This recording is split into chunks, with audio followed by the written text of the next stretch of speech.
Good morning, everybody. We're just going to give it a minute or two here to let the rest of the group join into the presentation. And probably about 3 after the hour, we'll begin the presentation.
Okay, good morning, everyone, and welcome to our presentation. You should be putting up fences around your business, reaching customers beyond your tap room. I'm Scott Schmidt from Promote the Brew, and presenting with me today is my brother Steve, along with Daryl, our Director of Digital Strategy. During our presentation, we'll be monitoring the chat bar for any questions you might have. If you're watching the replay, please feel free to email your questions to info@promotethebrew.com. In 2020, with a broad stroke of wide brush, the COVID pandemic shut down our entire world. When states started to reopen, many did so with tough restrictions. And so we adapted to the new rules and asked our customers to trust us. 2020 had a major impact on consumer buying habits, and virtual not only became a way of connecting, but it became a verb for how we connect. If 2020 was a year of reaction, then 2021 needs to be a year of proaction. You can't afford to sit back and wait to see what happens next. You need to be proactive. And we're going to share with you several marketing strategies using new methods to engage with your customers where they hang out. We are going to show you why you need to start building fences. Yes, I said you need to start building fences, but not in the traditional fence, in the traditional meaning of fence that you're familiar with, but in new ways. Digital fences, not to restrict movement, but to reach people where they are. One of those digital strategies is called geofencing.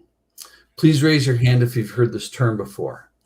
1, 2, 3, 4. Okay, so some of you have. That's good to hear.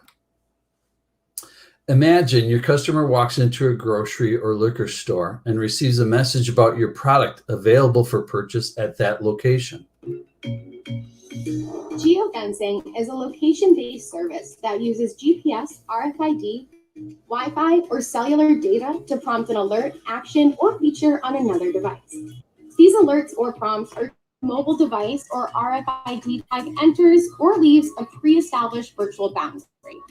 You're probably most familiar with geofencing in advertising. For example, if you download an app for your favorite grocery store, restaurant, or retail chain, and you enable location services, the next time you drive by that location, you might get a coupon, a promotional ad, or a simple reminder to drop in.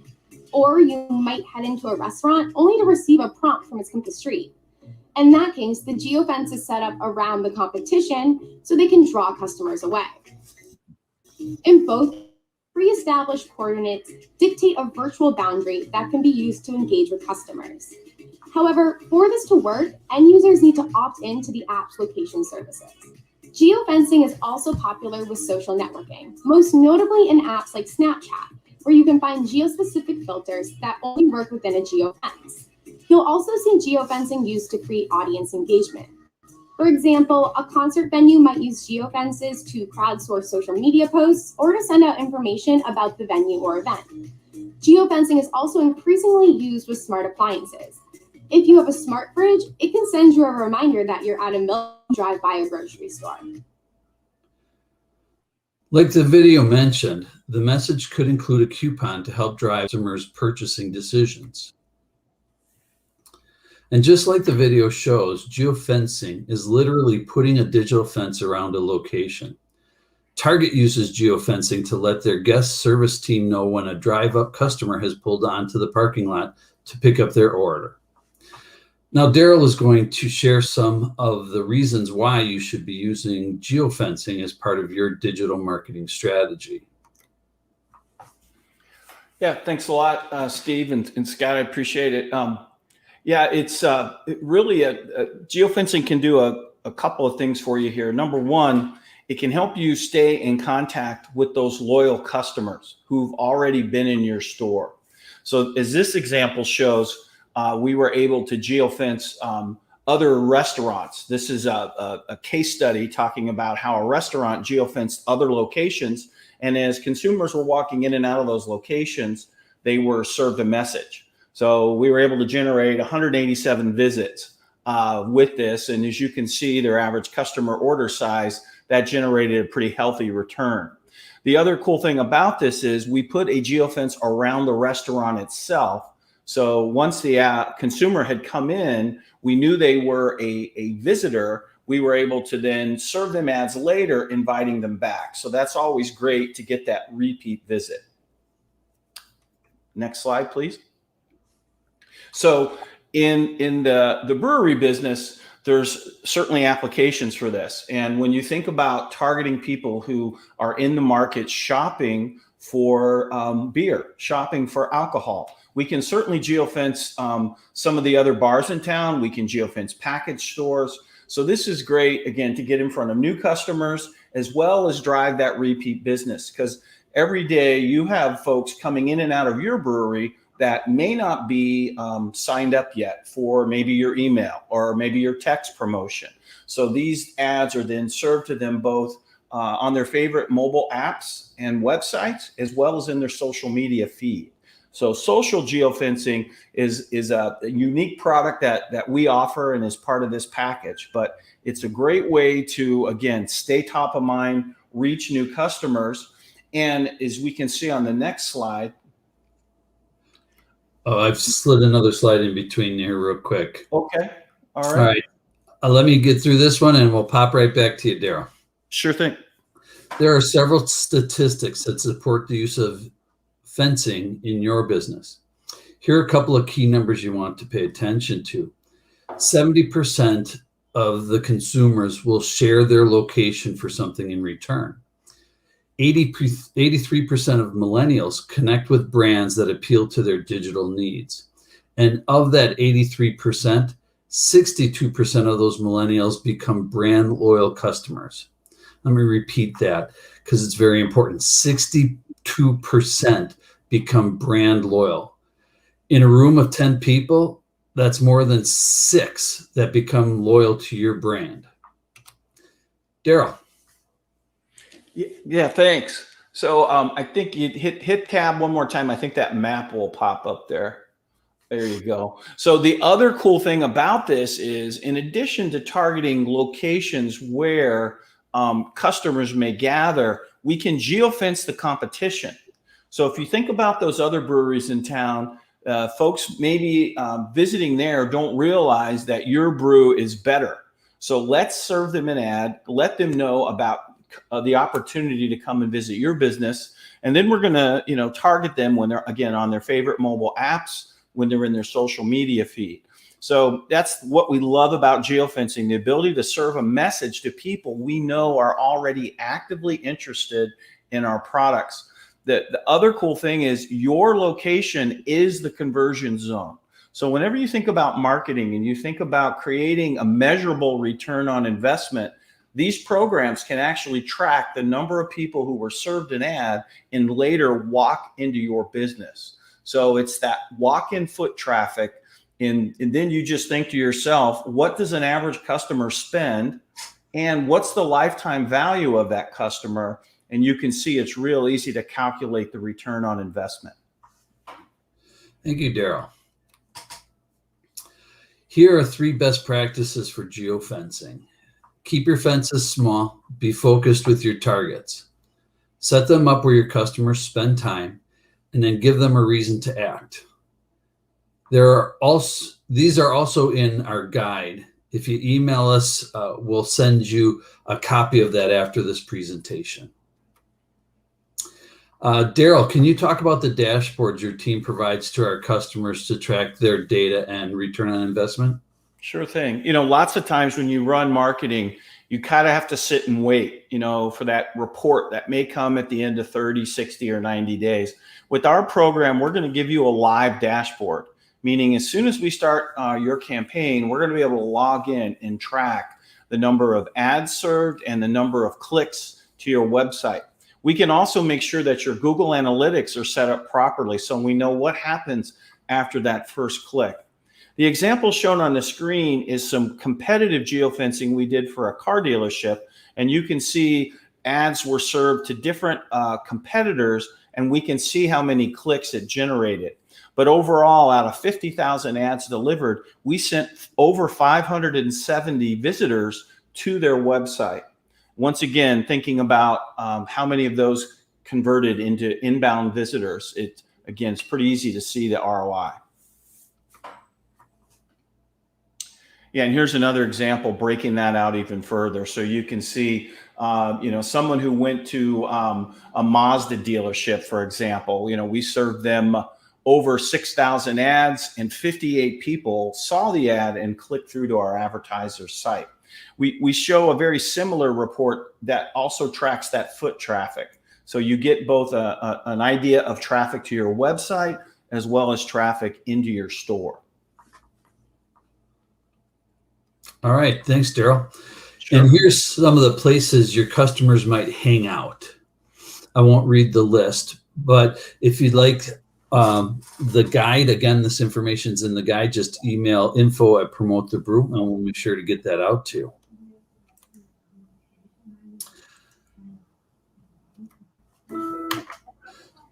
Oh, hang on, sorry about that. We're all familiar with retargeting. It happens to us all the time. We go to a website, and then hours or days later, as we're looking for something else on the internet, an ad appears on your screen for that very same product you'd been looking at earlier. Admit it, it was creepy the first couple of times it happened, but now you don't actually think about it until the reminder prompts you to take an action. Hang on. Remarketing, also called retargeting. It's just a new buzzword. Something that actually works. Well, let's see. Imagine a prospective customer browsing your online store. Unfortunately, the majority of these visitors are not converted to customers. They leave your site checking out. The reasons can be it's their first visit and they're not sure about your store's credibility. They get distracted and simply don't finish the purchase. They don't quite find what they're looking for. Or maybe they just decide to do the shopping later and they end up forgetting about your site completely. This is where remarketing kicks in. Thanks to cookies, not these, but these, every time a visitor gets to any of your product pages, this information, device, computer, tablet, phone, doesn't really matter. Later on, advertisement systems can pull this information out, even though the prospect's already gone to a completely different site. Searching the web, reading through various browsing social networks, videos, no matter what they do the next day, you can now reach them with highly targeted ads. Like, hey, still looking for this phone? Or, you were interested in this blue umbrella, so what about this yellow one? The purpose is to remind them about your online store and bringing them back so they finish their purchase. See the potential? These campaigns are highly successful since you know exactly who to target with what offer. You can also suggest alternative products, and as a side effect, your credibility grows too. The only problem is that setting a marketing campaign can get very complicated. The different marketing platforms, setting the cookies, scheduling, budgeting. So statistics show that only 2% of the visitors to your site will actually buy. That's why it's so important to ask your customers to come back. Here are a few statistics on the effectiveness of a well-planned retargeting campaign. If only 2% on their first visit to your site convert, doesn't it make sense to get them to come back? 70% of visitors are more likely to convert on a revisit compared to those who are not retargeted. You need to get them to come back because statistically, the more times they visit your site, the sooner they will buy. And of those who have purchased from you, up to 80% are more likely to purchase again. Learn the process you ask your customers to follow to buy your products and make it as easy for them to purchase from you as possible. Daryl, can you share a little bit more information on retargeting? Yeah, as you said, the thing I like about it, there's really a couple levels here. Search retargeting is a concept of serving ads to people after they've done a search. So let's say someone's looking for a brewery near them. They've done a search. Later on, they're going to see ads delivered to them. Likewise, when somebody visits your website, we're going to be able to serve them an ad as they move around the internet. So this is a great way to keep your business top of mind. And, we all get busy. Maybe we're sitting on our couch late in the evening, we're checking out a website, but then, it's time for bed. We shut off our computer, we shut off our smartphone. The next day we get delivered an ad, and that reminds us, you know what, I want to check out that brewery. So that's the beauty of site retargeting and search retargeting. It can keep you top of mind. One of the other things that we can do, especially tied into our social media programs, is chatbot promotions. And this is an example of a contest we did for a brewery here that was able to drive a lot of email registrations. And if you're building a list, it's a great way to help build that email list. So it's often giving away a prize, in this case, a pitcher of beer. And we were able to engage using the bot, and we programmed the bot to deliver a different sequence of dialogue based on what the consumer said they were interested in. So in this example, the consumer said their favorite thing about Oktoberfest was the band. So we were able to deliver a dialogue then that was related to that answer. If they said they liked the beer, they would have got a completely different dialogue. The point was we were able to easily grab their email address and then point them to a different section within the client's website for more information. So if you're not using chatbots in your promotion, this is just another great way to engage with consumers in your social media, as well as your website. Thanks, Daryl. We put together a guide on geofencing, and if you would like to receive a copy of how to use geofencing to gain new brewery customers, please drop us an email at info@promotethebrew.com. And thank you very much for your time today. If you're watching this live, you can use the chat feature to ask questions. And if you're watching the recorded version of our presentation, please email your questions to info@promotethebrew.com. Daryl, can you see any questions coming up on the chat box? Not yet. Don't see anything popping up there yet.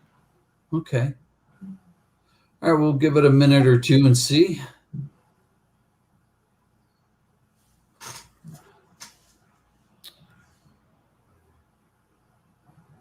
Yeah, here's a question. Someone's asking, how many fences can I have at once if I'm geofencing? And this is a common question. So we can do multiple locations. So you can give us your competitors as well as other pubs in town where maybe they're not a brewery, but folks go in there for craft beer. So we can always target multiple fences. Right, and in some of the locations too, you want to fence are retailers that are serving your products, so that as a guest walks in, they get a notice saying, our brewery is, our beer is proudly served at this establishment.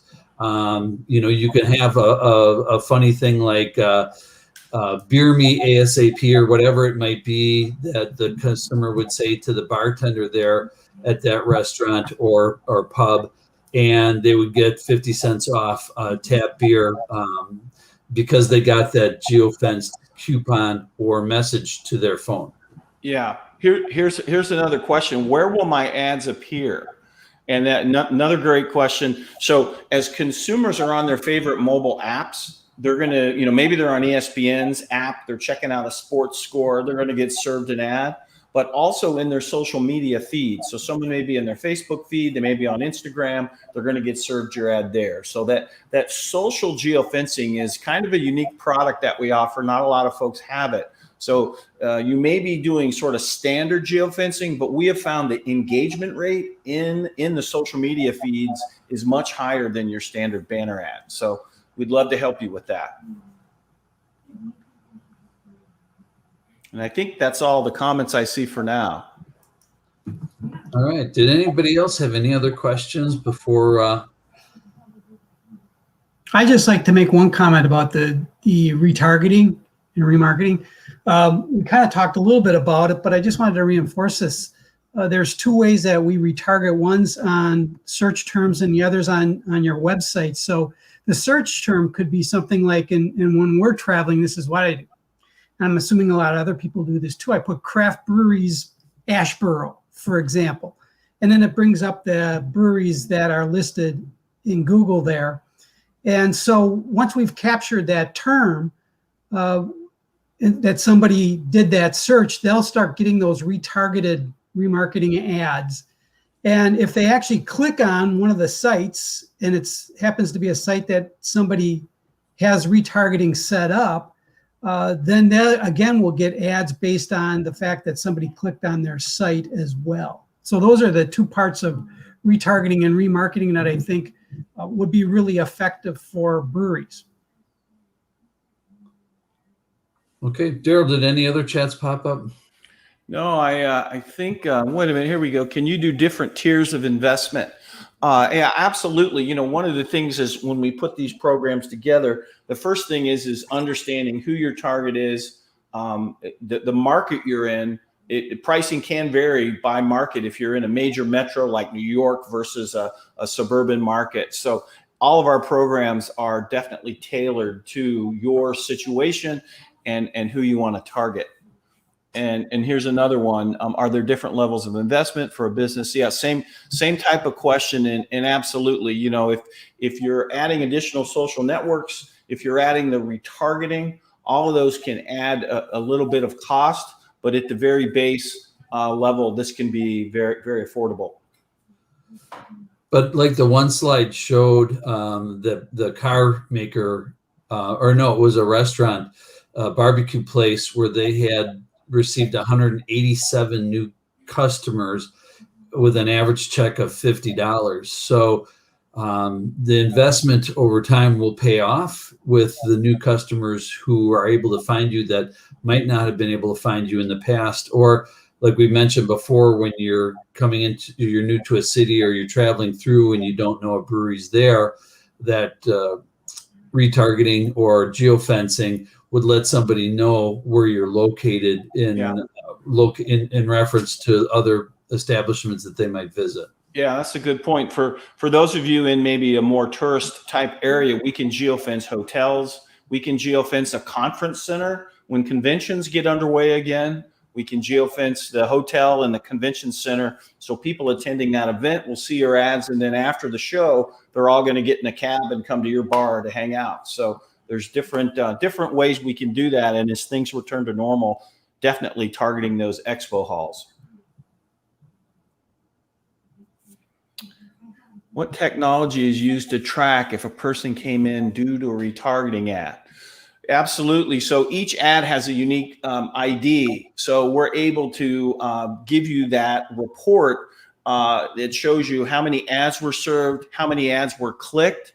And then because we're doing this off of mobile device IDs, we're able to tell, every smartphone has a unique device ID. So if somebody in their smartphone, let's say they went to your competition, they had a beer there, we picked up their device ID at that location and began to serve them ads. Later, if them and their smartphone come into your business, we're able to identify that person who was served an ad visited your business. Now, keep in mind, we don't know their personal information. I don't know it's John Smith and his smartphone, but I know that someone who received one of your retargeting ads later visited your business, that we can retarget. So there is some privacy protection there, of course. A good question.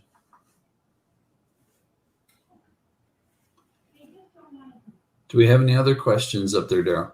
No, getting some good ones though, but that I don't see anything new in there as of right now. I'd like to go back to that investment question quick. One of the things that we can do is we can use general response rates that we've seen as averages to come up with some type of pro forma, so we can, at least from a pro forma standpoint, project what kind of revenue we think we might be able to generate off the investment, so we're able to make a return on investment decision prior to actually executing the campaign. Yeah, that's a good point, Steve. And there are industry averages for both display and social media click-through rates, so we can apply those. Then it's just a matter of doing the math and saying what's an average foretop worth, what's an average customer visit, and then we can quickly get to that. We have another question here. What's a typical turnaround time in seeing results? Well, the good news is our design team can put your ads together in a matter of days, launch the campaign within 48 hours, and then immediately you're getting access to the reporting dashboard, and people are seeing those ads and come walking into your store. So there's not a, there's not a wait 2 weeks, wait a month. People who see your ad and then visit your store, we can immediately start tracking that walk-in traffic. So for example, Daryl, if we activated it at noon, they could start to see activity within a couple of hours. Yeah, it can definitely be that fast, just depending on when it catches that consumer. What, is it, at lunchtime and they come in for dinner? It just depends on the cycle of the day. And Daryl, can you talk a little bit about the fences themselves? And let's say we fence 6 different locations, and one of the locations just isn't generating any leads. Can we re-fence another location? That's exactly right. We can measure each of the fences individually. So we'll know, just as you said, which one is producing traffic and which isn't, and we can adjust those fences accordingly. Here's another question. If you try multiple method of geofencing, retargeting, does the reporting show you the impact of each ad individually, so you know which ad is working and which isn't? Exactly. So each fence is measured individually, and then each ad as well also has its own tracking. So we'll know, and a lot of folks call that split testing. So we can run 2 or 3 different versions of an ad. And if we see one ad is outperforming the others, we can make sure that all of our budget is spent on the top performing ad. That's a good question. Yeah. And then finally, I mentioned earlier on the Google Analytics. So on your website, we can set up what are known as conversion goals. And if your webmaster set that up for you, you may be all set. But our team is both Google certified, analytics certified. So if we need to get on your site, set those conversion goals, we can see what happens after the first click, meaning somebody clicks on the ad, visits your site. What did they do next? And that'll help us determine how long they spent on your site, what pages they looked at. Maybe they signed up for your newsletter. Maybe they clicked on your map to see how to get to your store. So there's a lot of things we can do to check that. Here's another question. Does the effectiveness of these programs rely on users having location services active? Yes, absolutely. And let's face it, most of us have our location services turned on. Some consumers turn that off. But if you're using Apple Maps, Google Maps, any kind of mapping, any kind of weather data, anything that determines your location, then you have your location settings turned on. But if someone has those turned off, then obviously we can't detect where they go. Yep. Even Home Depot and Lowe's, they'll ask you where you're located so that they can check the inventory at the local store to make sure the item you're searching for is actually available. So there are a lot of apps that actually use that location. Yeah. And it just makes it easier for the consumer, right? I don't want to know if I'm looking for the best bar near me. I don't want to know where it is in California. I want to know where it is in my backyard. So that's why having those location settings turned on is pretty common.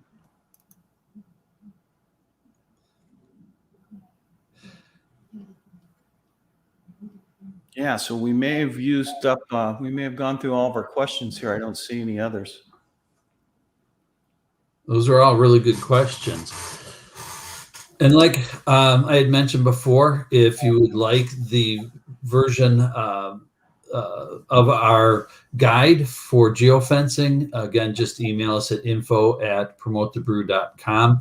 And if you're watching this presentation on the recorded version, please also email your questions to info@promotethebrew.com.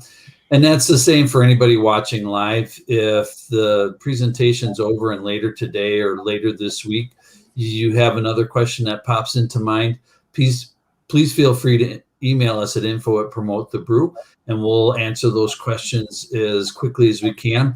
And if you prefer, we would love to hop on a phone call and talk through your questions, so that if that answer provides you with more questions, we can answer those quickly instead of bouncing back and forth on email.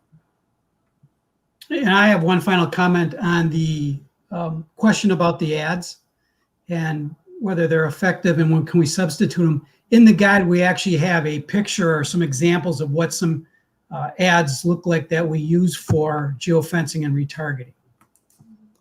They're in the lower left. So if you send us an email, we'll send you the guide, and you can kind of get a sense of what the display and retargeting ads look like and how we switch them up. All right. Any other questions?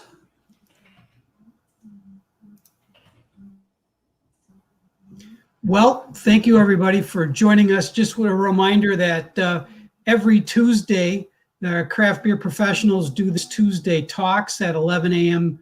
East Coast time. So there's our plug for Andrew. And if there's any questions anybody has at any time, please feel free to reach out to us. You can reach Steve and I at promotethebrew.com, or if you want to reach Daryl, info@promotethebrew.com. Otherwise, you can instant message us at Promote the Brew on the CBP Facebook page in the group. Thanks again for your time today, and we appreciate you listening to our presentation. Cheers.